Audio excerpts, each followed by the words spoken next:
కొత్తపల్లిలో ఒకప్పుడు కొత్త తెలుగు సినిమా మొన్న శుక్రవారం జూలై 18న థియేటర్స్ రిలీజ్ అయింది.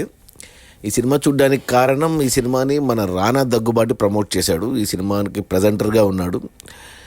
కొన్ని ఇంటర్వ్యూలు, ప్రమోషన్స్లో చూస్తే ఏమంటే, ఈ సినిమా ప్రొడ్యూస్ చేసింది ఒక లేడీ, ఒక మహిళ. ఆమె పేరు ప్రవీణ పరుచూరి. ఆమె ఇంతకుముందు కేర్ ఆఫ్ కంచరపాలెం కూడా ప్రొడ్యూస్ చేసిందంట. ఆ తర్వాత మనకు ఉమామహేశ్వర ఉగ్ర రూపస్య, అది కూడా ఆమెనే ప్రొడ్యూసర్ అంట. ఆ విషయం తెలిసింది. ఆమెను చూస్తే కొద్దిగా విచిత్రంగా ఉంది, అంటే ఫేస్కి ఏదేదో చేపించుకునిద్ది. ఆమె ఎన్ఆర్ఐ, అమెరికన్ ఎన్ఆర్ఐ. ఆమె స్లాంగ్ అదంతా అలాగే ఉంది. ఈ సినిమాని ప్రొడ్యూస్ చేయడంతో పాటు డైరెక్ట్ కూడా ఆమెనే చేసింది. అది విశేషం. నేను కేర్ ఆఫ్ కంచరపాలెం చూడలేదు, కానీ ఉమామహేశ్వర ఉగ్రరూపస్య చూశాను ఓటీటీలో వచ్చినప్పుడు 5 ఏళ్ల క్రితం. ఆ సినిమా అంటే మనకు సత్యదేవ్ ఆ సినిమాతో బాగా పాపులర్ అయ్యాడు కదా. ఆ సినిమా కూడా బాగుంటుంది, రీమేక్ అది. ఇది డైరెక్ట్ సినిమానే, ఒరిజినలే, తెలుగులోనే తీశారు, తెలుగులోనే రిలీజ్ చేశారు. సినిమా చూస్తే 2 గంటలే ఉంది. గంట ఫస్ట్ హాఫ్, గంట సెకండ్ హాఫ్. సినిమా స్టార్టింగ్ 10 నిమిషాలు కొద్దిగా టైం పట్టింది అడ్జస్ట్ కావడానికి. అంటే ఆ కొత్తపల్లిలో అంటే ఇప్పుడు జరిగినట్టు చూపించలేదు, 90స్లో జరిగినట్టు చూపించారు సినిమాని, ఆ కాలంలో జరిగినట్టు. ఆ కొత్త హీరో అతను కొద్దిగా బాగానే ఉన్నాడు. ట్రైలర్లు అవన్నీ చూస్తే, కొద్దిగా పాటలు అవన్నీ చూశాను నేను సినిమా రిలీజ్కి ముందు. కొద్దిగా ప్రొడక్షన్ వాల్యూస్ లోగా ఉన్నాయని తెలిసిపోతుంది చిన్న సినిమాని. ఎవరో మనోజ్ చంద్ర అంట హీరో, కొత్త అతను. కొద్దిగా బాగున్నాడు. ఆ సినిమాలో క్యారెక్టర్గా సెట్ అయ్యాడు అతను. అంటే హీరో అంటే మరీ మనకు ఇప్పుడు మన టాలీవుడ్ హీరోలాగా, మహేష్ బాబు లాగా అలా కాకుండా ఒక మంచి యాక్టర్ లాగానే ఉన్నాడు. ఒక 10 నిమిషాలు స్టోరీ ఎస్టాబ్లిష్మెంట్ తీసుకున్నారు. Character, not story, characters. Like మనకు చాలా రోజుల తర్వాత బెనర్జీ మంచి ఫుల్ లెంత్ రోల్ ఉంది అతనిది, బెనర్జీకి. అండ్ మన రవీంద్ర విజయ్ అనేసి తమిళ యాక్టర్, తెలుగులో కూడా చాలా సినిమాలు చేశాడు అతను.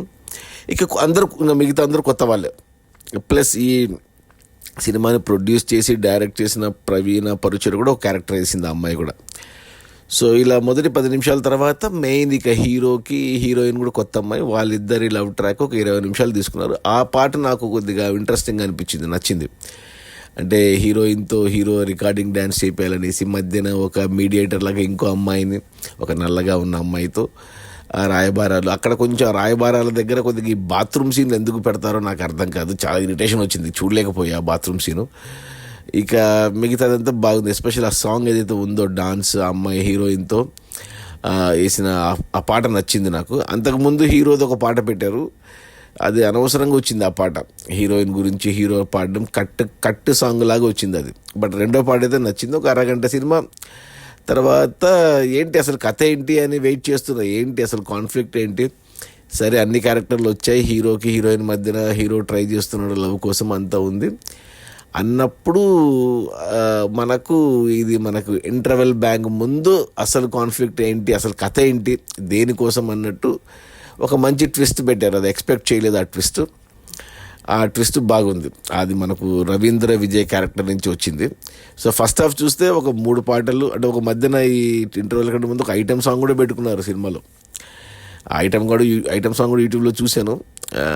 ఆ ఐటమ్ సాంగ్లో మ్యూజిక్, అది బ్యాక్గ్రౌండ్ మ్యూజిక్ బాగుంది. ఆ పాత 80స్లో క్లబ్ సాంగ్ లాగా అనిపించింది అది మ్యూజిక్ వచ్చేసి. నేను యూట్యూబ్లో చూసినప్పుడు ఆ పాట వచ్చినప్పుడు మనీష్ శర్మ అన్నట్టు గుర్తు, మనీష్ శర్మ మ్యూజికల్ అని పడినట్టు గుర్తు, మరి ఇప్పుడు తెలీదు.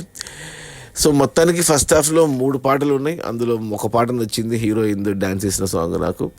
ఇక మిగతా 2 పాటలు ఓకే. ఇక హీరో కథ పరంగా చూసుకుంటే, అంటే క్యారెక్టర్లు అందరూ కొద్దిగా, అంటే మన కొత్తపల్లి అనేది కొద్దిగా ఆంధ్ర సైడే ఉన్నట్టుంది ఇది. ఆ స్లాంగ్, ఆ లాంగ్వేజ్, క్యారెక్టర్లు అంతా కొద్దిగా హీరో కొద్దిగా చాలా జోష్గా చేశాడు, చాలా ఎనర్జెటిక్గా చేశాడు. నాకు బెనర్జీ క్యారెక్టర్ బాగా నచ్చింది, రవీంద్ర విజయ్ క్యారెక్టర్. ఇట్లా మిగతావన్నీ కూడా బాగుంది. సో హీరో హీరోయిన్ని లవ్ చేయాలి, లవ్లో పడేయాలి, రికార్డింగ్ డాన్స్కి ఒప్పేయాలి అని వెయిట్ చేస్తుంటే ఒక ట్విస్ట్ పడింది ఫస్ట్ హాఫ్లో. ఓకే, డీసెంట్గా పర్లేదులే అనుకున్నాను. అందులో ఈ హీరోయిన్, అంటే ఈ డైరెక్టర్, ప్రొడ్యూసర్, యాక్టర్, ఆమె కూడా ఒక చిన్న క్యారెక్టర్ చేసింది, ఆమెది కూడా పర్లేదు. ఇక సెకండ్ హాఫ్ అసలు ఏదైతే ట్విస్ట్ వచ్చిందో మనకు ఇంటర్వెల్ ముందు, ఆ ట్విస్ట్ బేస్ చేసుకొని సినిమా ఎటో వెళ్ళిపోయింది. అంటే ఈ టైటిల్ జస్టిఫికేషన్ ఏదైతే ఉందో, కొత్తపల్లిలో ఒకప్పుడు, అంటే ఒకప్పుడు ఏం జరిగింది ఆ కొత్తపల్లిలో అనేది మనకు సెకండ్ హాఫ్ స్టార్టింగ్లో మనం కూడా అనుకోలేదు ఇలా ఉంటుందనేసి. ఆ టర్న్ తీసుకొనింది. అది చూసి నేను నిజమేమో అనుకున్నాను, నిజంగా ఇలాగే జరిగిందేమో నేను నిజంగా జరిగిందా లేకపోతే సినిమా కోసం రాసుకున్నా నమ్మేశాను నేను ఏదైతే ప్రొసీడింగ్స్ జరుగుతున్నాయో. ఆ తర్వాత ఒక సీన్ వచ్చింది, ఎవరైతే మన ఈ writer producer director and hero ఒక క్యారెక్టర్ వేసిందో ఆ అమ్మాయి కొద్దిగా పూనకం వచ్చినట్టు చేస్తున్నప్పుడు నాకు కొట్టేసింది. ఇంకా ఓహో ఇదంతా నిజం కాదు, అబద్ధమే, ఇదంతా ప్లానే అనే డౌట్ అయితే వచ్చింది. నెక్స్ట్ సీన్లోనే అది మన డౌట్ కరెక్టే అన్నట్టు సీన్ ఎస్టాబ్లిష్ చేశారు. సో ఏదైతే జరిగిందో కొత్తపల్లిలో ఒకప్పుడు దాన్ని ఇప్పుడు హీరోకి దాన్ని సాల్వ్ చేయాలి. దాన్ని సాల్వ్ చేస్తే హీరోకి 2 ప్రాబ్లమ్స్ పోతాయి. ఒకటి లవ్ సక్సెస్ అవుతుంది, ఇంకోటి ఈ ప్రాబ్లం కూడా పోతుంది అనమాట. సో అది మెలక పెట్టారు మనకు ఈ బెనర్జీ క్యారెక్టర్ ద్వారా. సో అక్కడి నుంచి ఇంకా హీరో పడే పాటలు, ఇక అక్కడి నుంచి ఆ ప్రాబ్లం ఏదైతే ఉందో, ట్విస్ట్ ఏదైతే వచ్చిందో ఇంటర్వెల్ ముందు నుంచి జరిగిన ఇన్సిడెంట్ వల్ల. బట్ ఆ ఇన్సిడెంట్ ఎలా జరిగింది అనేది సినిమా అంతా అయిపోయి కూడా చూపించలేదు. అది మరి న్యాచురలా, యాక్సిడెంటా, ఎవరైనా చేశారా అనేది మనకి లాస్ట్ వరకు అయితే క్లారిఫికేషన్ రాలేదు. ఆ తర్వాత ఇక హీరో దాన్ని ఎలా సాల్వ్ చేయడానికి పడ్డ పాటలు, అతను ఏది చేసినా రివర్స్ అయ్యేది ఇంకా ప్రాబ్లం స్ట్రాంగ్ అవుతూ వస్తుందన్నమాట. అలా వచ్చి ఇక ప్రీ క్లైమాక్స్ ముందు ఒక చిన్న ఎమోషనల్ సీన్ పెట్టుకున్నారు. ఒక ముస్లిం క్యారెక్టర్తో హీరోకి కొద్దిగా దేవుని గురించి చెప్పేది, అది కొద్దిగా ఎమోషనల్గా బాగుందా, అది దేవుడు అంటే నమ్మకం అనేది అది బాగుంది. ఇక తర్వాత సీన్లో హీరో మారిపోతాడు. ఎందుకు మారుతాడు అనే దానికి అస్సలు అదే మెయిన్ కొట్టేసింది నాకు సినిమా. అంతవరకు పర్లేదు, బాగానే ఉంది, చిన్న సినిమా అయినా బాగానే తీశారు, కాన్సెప్ట్ బాగానే వెళ్తుంది కదా అనుకుంటుంటే, ఏదైతే సీన్లో హీరో మారిపోతాడో ప్రీ క్లైమాక్స్ ముందు అది స్ట్రాంగ్గా ఉండాలి, లాజికల్గా ఉండాలి. ఫాలో అవుతున్న మనకు అవును కరెక్టే కదా, ఇక హీరో మారినా తప్పు లేదులే అనిపించాలి. అలాంటిది ఏం చూశాడు మరి, తర్వాతనే చెప్తాడేమో అనుకున్నాను, కానీ అది చెప్పకుండా హీరో మారిపోయాడనేసి ఇంకా క్లైమాక్స్ చేసేస్తే సినిమాని అది అంత కన్విన్సింగ్ అనిపించలేదు. ఇంత బాగా రాసుకున్నారు కాన్సెప్ట్, ఇంత బాగా ఎగ్జిక్యూట్ చేశారు, మరి ఇంత పెద్ద లాజిక్ ఎలా మిస్ అయ్యారబ్బా అనిపించింది నాకు. మరి నేనేమన్నా మిస్ అయ్యానేమో తెలియదు, ఇంకోసారి చూసే ఓపిక లేదు. రేపు పొద్దున ఓటీటీలో వస్తే చూస్తానేమో, అదొక్క సీను నేనేమన్నా మిస్ అయ్యానేమో అనేసి.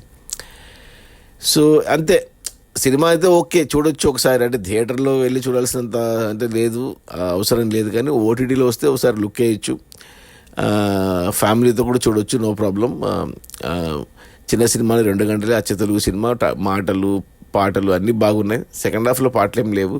ప్లస్ యాక్టర్లు ఎవరు తెలియకపోయినా కొద్దిమంది ఎవరు తెలిసినా మనకు మెయిన్ బెనర్జీ కానీ, లేకపోతే ఒక సీన్లో బాబు మోహన్, ఒక సీన్లో మన సత్యం రాజేష్, ఒక సీన్లో ఈమె టీవీ యాంకర్, మన యాంకర్ కాదు ఇంటర్వ్యూ చేస్తుంటారు, ప్రేమ కాదు ఇంకో ఆమె, ఇలా కొద్దిమంది ఉన్నారు. కానీ బట్ ఓవరాల్గా అయితే చూసేయచ్చు ఒకసారి.